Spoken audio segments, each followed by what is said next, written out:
Captain Olivia Hayes had always been the kind of officer who led by example. From the moment she first put on her badge and uniform, she knew the road ahead would be challenging. Being both a woman of color and a leader in law enforcement came with its own unique struggles. Yet, through determination, intelligence, and unrelenting grit, she had climbed the ranks to become a respected captain in the Dallas Police Department. Olivia wasn't one to shy away from hard work or difficult truths. And over her 15-year career, she'd earned the respect of her peers and the community she served. But tonight wasn't about work. It was one of those rare evenings where she could just be herself, Olivia Hayes. A regular citizen, she'd spent the past hour at a local grocery store, savoring the simple task of picking out fresh produce, planning a quiet dinner at her apartment, dressed in a pair of comfortable jeans and a loose navy sweater. She moved unnoticed through the aisles, blending into the crowd. Her badge and service weapon were securely stashed in her crossbody bag, hidden beneath a scarf. As she left the store, the crisp Texas evening greeted her. The sky was painted in swirls of orange and lavender as the sun dipped below the horizon. The sound of distant chatter, the hum of passing cars, and the laughter of a group of teenagers nearby made the city feel alive yet peaceful. Olivia loved this time of day, when the frantic pace of Dallas began to slow and the city took a collective exhale. Her phone buzzed with a message from her partner. "Chloe, dinner still on? I'm starving over here." Smiling to herself, Olivia replied, "On my way. Got your favorite dessert too. See you in 10. With a bag of groceries slung over her shoulder, Olivia began the short walk home. She didn't notice the patrol car parked just a block away, its engine idling. Inside sat Officer Ethan Porter, a young cop eager to make his mark. The day had been slow, just a few minor incidents and routine traffic stops. Ethan, driven by a need to prove himself, found the quiet shift almost unbearable. Then, his radio crackled to life. "All units, be advised," the dispatcher announced. "We have a robbery suspect. Black female, mid-30s, wearing dark jeans and a navy sweater. Last seen heading south on Hillcrest Avenue." Ethan's eyes sharpened as he sat up in his seat. Finally, he thought, adrenaline kicking in. "Unit 22, copy that," he responded into the mic. "Heading to Hillcrest now." As he turned the corner, his eyes locked on Olivia. From his perspective, she fit the description perfectly. Her casual pace, her navy sweater, her dark jeans, it all seemed to line up. Ethan felt a rush of confidence. This was his chance to act. To catch a suspect in the act. Without a second thought, he pulled the squad car to the curb and stepped out. "Mom, stop right there," he called out, his voice commanding. Olivia froze, the sharpness of the officer's tone cutting through her calm. She turned slowly, confusion evident on her face. The bright headlights of the patrol car illuminated her, making her squint. "Is there a problem, officer?" she asked, keeping her voice steady. Ethan's hand hovered near his holstered weapon. "Hands where I can see them," he barked. "I think there's been a misunderstanding," Olivia began, her voice calm but firm. She had spent years training officers to handle situations like this. Her instincts told her to de-escalate. "I'm Captain Olivia Hayes with the Dallas Police Department. My badge is in my bag. If you'll just save it," Ethan interrupted, his adrenaline overriding his judgment. "Hands where I can see them now." The situation spiraled rapidly. Olivia's attempts to explain who she was fell on deaf ears. Before she could retrieve her identification, Ethan grabbed her arm, twisting it behind her back. Her bag fell to the ground, scattering its contents across the sidewalk. Among the spilled items was her badge, gleaming under the street lights. But Ethan was too focused to notice. "Officer, this is a mistake," Olivia protested, her voice rising in frustration. "Look in my bag. I'm on your side." Ethan didn't listen.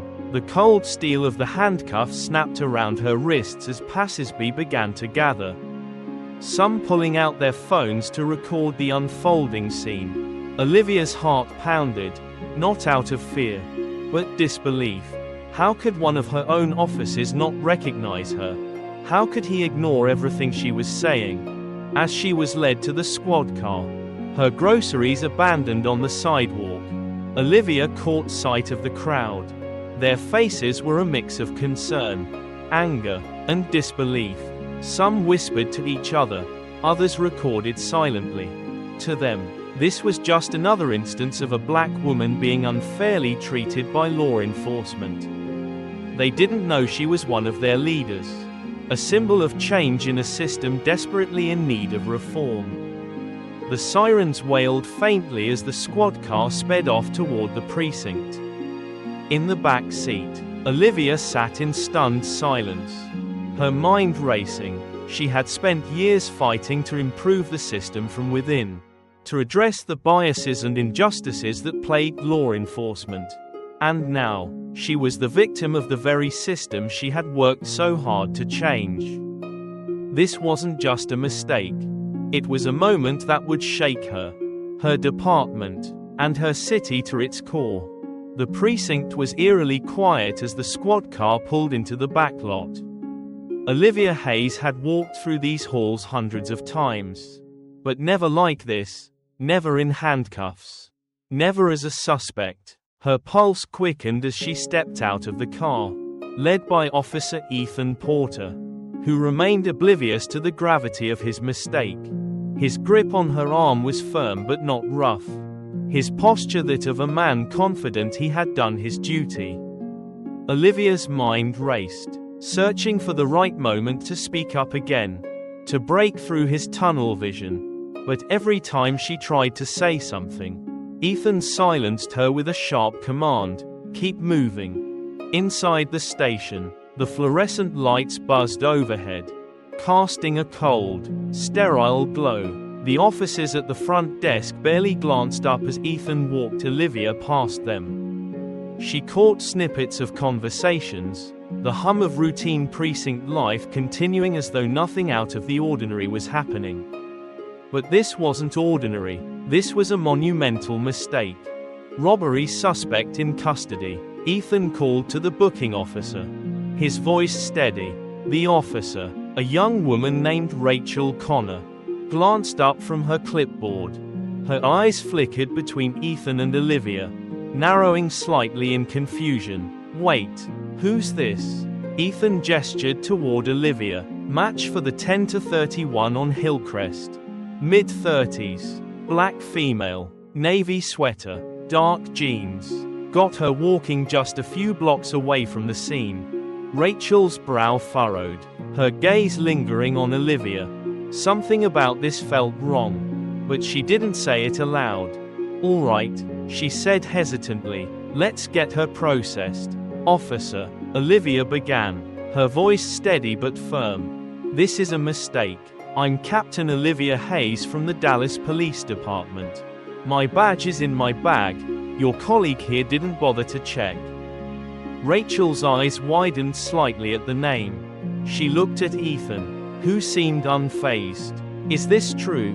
she asked him. "She claimed to be a cop," Ethan said dismissively, his tone laced with doubt. "I've heard that line 100 times. Didn't want to waste time arguing on the street." Rachel hesitated, the tension in the air palpable. "Captain Hayes, as in the Captain Hayes from the 7th Precinct?" "Yes," Olivia replied, her voice sharp, "and I'd appreciate it if someone here used their head before this goes any further." Ethan shifted uncomfortably but remained defiant. "We'll confirm her identity, if she's who she says she is. No harm done. No harm done," Olivia repeated, her frustration boiling over. You've handcuffed a superior officer. Dragged me into this precinct in front of God knows how many witnesses. And humiliated me. This is beyond a mistake. It's negligence. Rachel stepped between them, her face pale. Ethan, maybe we should check her bag. If she's a captain. Fine, Ethan muttered, waving a hand dismissively. Go ahead. Rachel retrieved Olivia's fallen bag from the evidence cart and began rifling through it. Within seconds, she pulled out Olivia's badge and ID, her face draining of color as she stared at the name and photo. Oh my God, Rachel whispered. She's telling the truth. Ethan's jaw tightened as he glanced at the badge, the reality of his error sinking in. For a moment, he seemed frozen, unsure of what to do next. Rachel turned to Olivia, her voice trembling. Captain Hayes, I'm so sorry. This shouldn't have happened.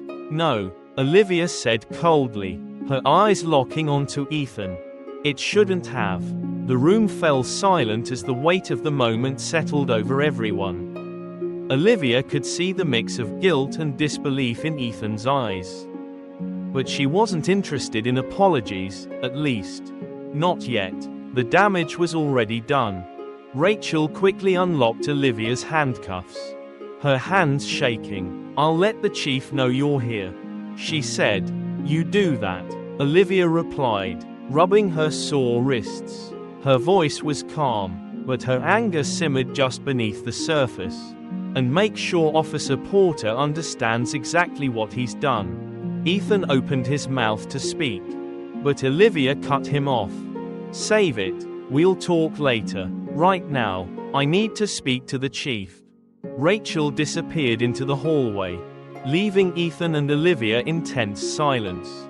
For a moment, neither of them said a word. Olivia could feel the stares of other officers in the room, their curiosity and unease palpable. You didn't listen, Olivia said finally, her tone sharp but controlled. You ignored everything I said because you assumed I was lying. You didn't see a person. Porter, you saw a suspect. Ethan's shoulders slumped slightly, his confidence from earlier now replaced with uncertainty. I was just following the description. He mumbled. I thought. That's the problem, Olivia interrupted. You didn't think. You acted on instinct. And your instincts are rooted in bias. That's what put me in handcuffs tonight. Do you understand that?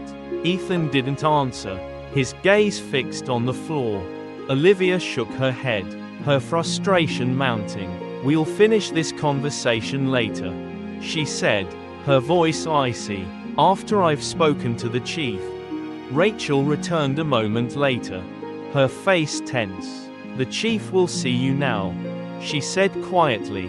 Olivia straightened her posture and followed Rachel down the hall, leaving Ethan behind. As she walked, her mind churned with emotions, anger, disappointment, and an unshakable determination to make sure this never happened again. This wasn't just about her. It was about the department, the system, and the deep-seated issues that allowed moments like this to occur.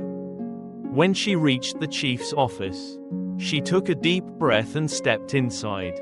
This was only the beginning. Chief Alan Roberts was a man who prided himself on control.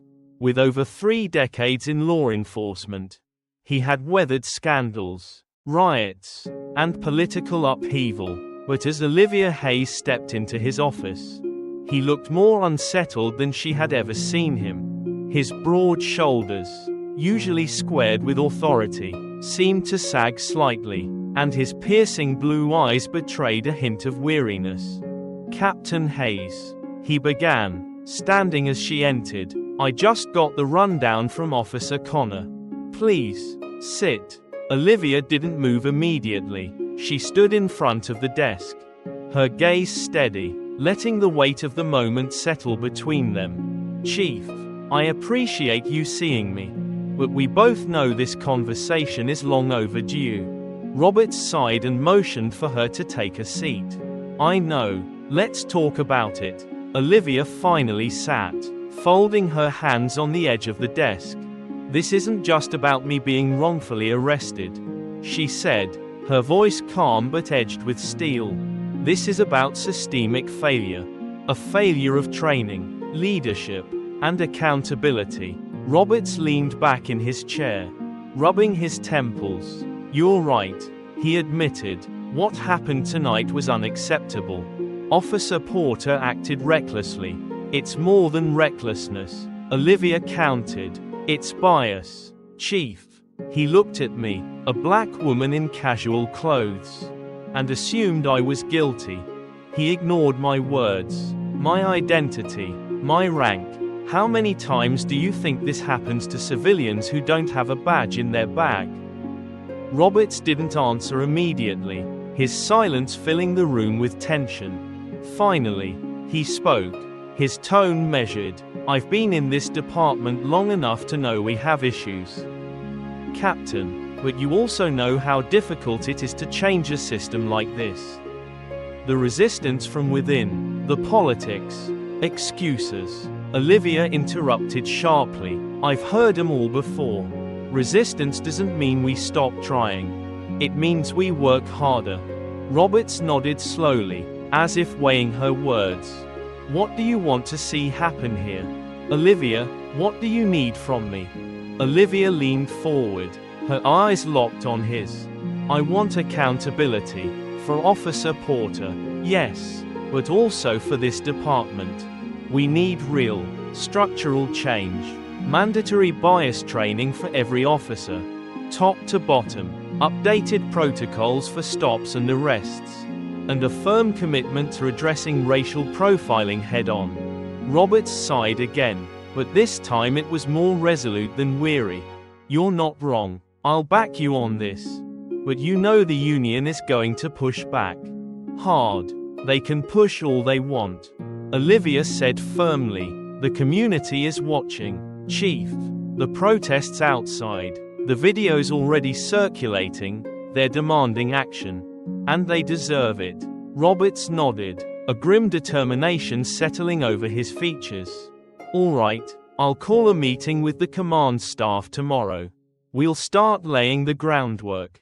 "But Olivia," he hesitated, his tone softening, "you're going to have to lead the charge on this. People listen to you in a way they don't listen to me. You've built trust, both inside and outside these walls. That's your greatest strength." "I'm ready," Olivia said without hesitation. "I've been ready." By the time Olivia left the chief's office, the precinct was buzzing with activity. News of her arrest had spread like wildfire, and every officer she passed seemed to steal a glance at her, some curious, some embarrassed, others simply avoiding her gaze altogether. The air was thick with tension, a mixture of guilt and unease that hung over the department like a storm cloud. She made her way to the locker room to retrieve her belongings. As she entered, she spotted Ethan Porter sitting on a bench, his head in his hands. He looked up as she approached, his face pale and his eyes rimmed with exhaustion. "Captain Hayes," he started, standing awkwardly. "I sit," Olivia said curtly, cutting him off. She dropped her bag onto the bench and stood before him, her expression unreadable. Ethan sank back down, his posture slouched, his confidence from earlier completely eroded. "I'm sorry," he said, his voice barely above a whisper. "I didn't mean to. I thought I was doing the right thing." "The right thing," Olivia repeated, her voice sharp. "The right thing would have been listening to me, checking my identification, using your judgment instead of jumping to conclusions." Ethan's eyes dropped to the floor, shame radiating from him. I let my instincts take over. I didn't think."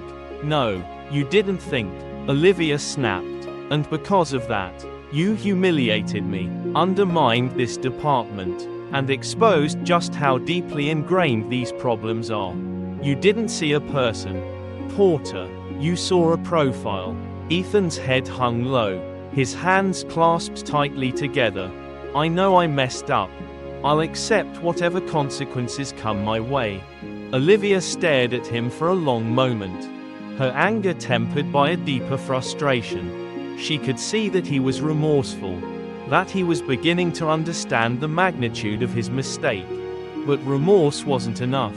This wasn't just about one bad decision, it was about a culture that enabled those decisions. You have a lot to learn, Officer Porter, she said finally, her voice steady but firm. And I'm going to make sure you learn it. This isn't just about punishment. It's about fixing what's broken, starting with you. Ethan nodded silently, his face flushed with embarrassment. Without another word, Olivia grabbed her bag and walked out, leaving him to sit with the weight of his actions. As she stepped outside the precinct, the cool night air hit her like a wave, carrying the faint sounds of the protest that had gathered down the block. The crowd had grown since she'd last seen it, their chants echoing through the streets, "Justice for all," and "Hold 'em accountable." Signs waved in the air, their bold letters illuminated by streetlights and the glow of phone screens capturing every moment. Olivia stood at the edge of the steps, taking in the scene, the anger, the pain, the hope. It was all there, written on the faces of the people demanding change. For the first time that night, she felt a surge of resolve, a fire igniting in her chest. This wasn't just about her. It was about every person who had ever been profiled, dismissed, or treated unjustly. She pulled out her phone and sent a quick message to Chloe, running late. "Don't wait up." Then she squared her shoulders and descended the steps, walking toward the crowd. The work was just beginning, and Olivia Hayes was ready to face it head-on. The Dallas City Hall meeting room was filled to capacity. Every seat was occupied, and dozens of people stood along the walls, their expressions a mix of anticipation and tension. Community leaders, activists, officers from the Dallas Police Department, and members of the media had gathered for what had become the city's most important meeting in years. At the center of it all was Captain Olivia Hayes. She sat at the head of the table, flanked by Chief Roberts and the mayor, Harold Whitman. The mayor's polished appearance and measured tone masked his unease. He was a man walking a tightrope, balancing political fallout, public pressure, and the demands of a deeply divided police department. "Thank you all for being here today," Mayor Whitman began, his voice carrying over the murmur of the crowd. "We're here to discuss critical reforms to our police department, reforms that are long overdue. Captain Hayes, I understand you've prepared a proposal. Please, take the floor." Olivia stood, her presence commanding attention. She glanced around the room, making eye contact with as many people as possible. She saw officers shifting in their seats, some clearly resistant. She saw community members leaning forward, hungry for meaningful change. And she saw the cameras at the back of the room, their lenses trained on her, ready to broadcast her words to the world. "Good evening," she began, her voice steady but resolute. "I want to start by saying this.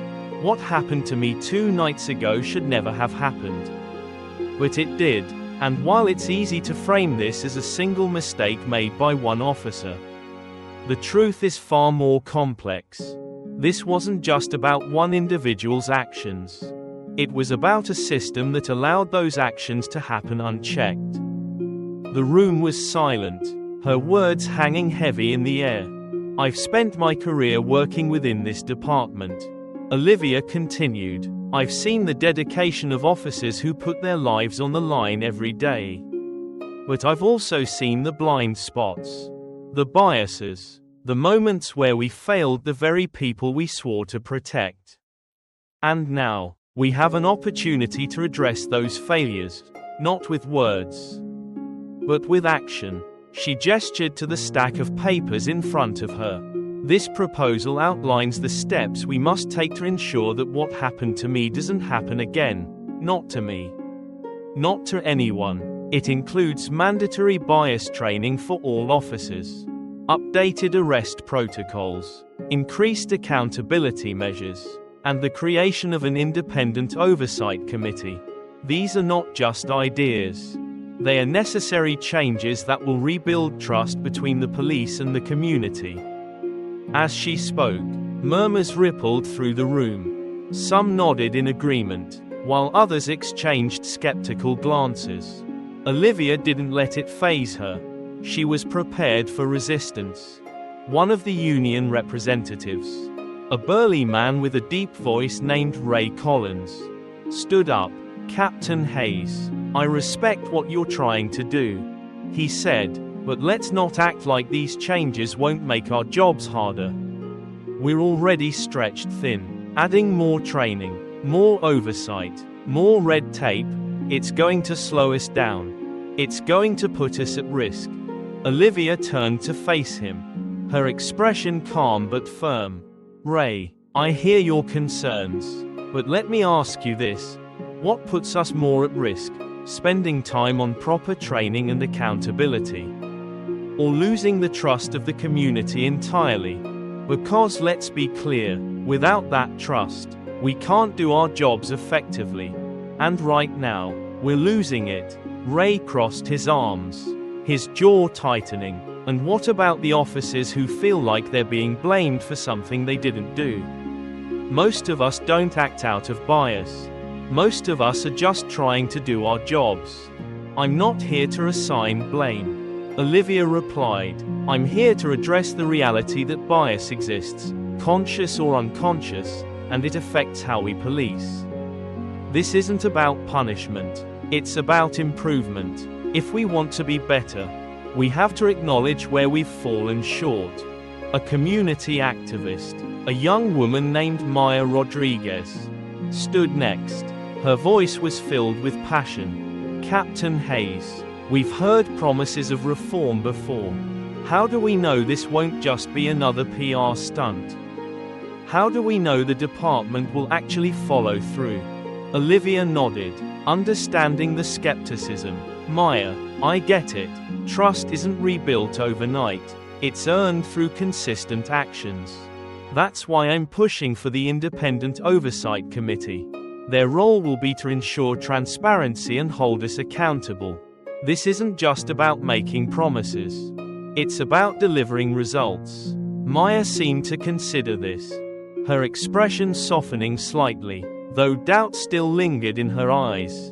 As the discussion continued, Olivia fielded questions, addressed concerns, and pushed back against resistance. The room grew increasingly divided, with some officers doubling down on their opposition and others beginning to see the necessity of change. The tension was palpable, but Olivia refused to waver. She had faced tougher battles before, and she knew that progress was never easy. By the time the meeting adjourned, the air was thick with exhaustion. Olivia left City Hall feeling a mix of relief and frustration. The proposal had been approved for further review. A small victory, but she knew the road ahead would be long. The resistance from within her own department weighed heavily on her, but she couldn't let it deter her. As she stepped outside, the crowd of protesters greeted her with cheers and applause. The sight of their support reignited her determination. Among the crowd, she spotted Chloe, standing near the barricades with a warm smile. Olivia walked over, her shoulders relaxing for the first time that day. "How'd it go?" Chloe asked, squeezing her hand. "It's a start," Olivia replied, "but there's still a lot of work to do." "You'll get it done," Chloe said confidently. "You always do." Olivia smiled, grateful for Chloe's unwavering belief in her. As they walked toward the car, the chants of the protesters echoed behind them, a reminder that this fight wasn't hers alone. It belonged to the community, to the people who believed in justice and accountability. That night, as Olivia sat at her desk drafting follow-up plans, she felt a renewed sense of purpose. The fight for change was far from over. But she was ready to see it through, no matter how long it took. The Dallas Police Department headquarters buzzed with an energy that Olivia hadn't felt in years. Change was in the air, not in a triumphant, celebratory sense, but in a quiet, deliberate way that came with the weight of progress. The weeks since the City Hall meeting had been grueling. Meetings ran late into the night. Debates grew heated, and compromises were made on both sides. Yet, despite the obstacles, Olivia's proposal was officially approved. The reforms began to take shape. Bias training workshops were scheduled for every officer, mandatory for all ranks. Arrest protocols were re-evaluated and revised to emphasize de-escalation and fairness. The Independent Oversight Committee, comprised of community leaders, retired officers, and legal experts, held its first meeting to outline its mission and goals. For Olivia, it wasn't about claiming victory, it was about ensuring these changes stuck. Olivia arrived at the precinct early on the first day of the new bias training program. She wanted to be there as the officers began this critical process. The training wasn't just about lectures or PowerPoint slides, it was immersive. Challenging officers to confront their unconscious biases and reflect on their actions. Role-playing scenarios put officers in situations designed to test their instincts, followed by candid group discussions. Olivia joined one of the sessions, sitting in the back as officers navigated the exercises. She watched as some officers approached the material with skepticism, their arms crossed and expressions doubtful. Others seemed engaged, their faces thoughtful as they participated in the discussions. It wasn't perfect, but it was a start. At one point, Officer Ethan Porter was asked to share his experience. He hesitated, glancing at Olivia in the back of the room. Before speaking, "A few weeks ago, I made a mistake," he began. "I let my assumptions cloud my judgment. And it led to an arrest that never should have happened. It made me realize that sometimes we think we're doing the right thing, but we're really just reacting. That's what this training is about, learning to think before we act." Olivia felt a flicker of pride as she listened to him. Ethan's growth wasn't just a result of the training, it was a reflection of his willingness to take accountability. She hoped others would follow his lead. Community healing. The impact of the reforms began to ripple beyond the department. Community policing initiatives were reintroduced, pairing officers with neighborhood leaders to rebuild trust. Olivia made it a point to attend these meetings, sitting with residents to hear their stories, their frustrations, and their hopes.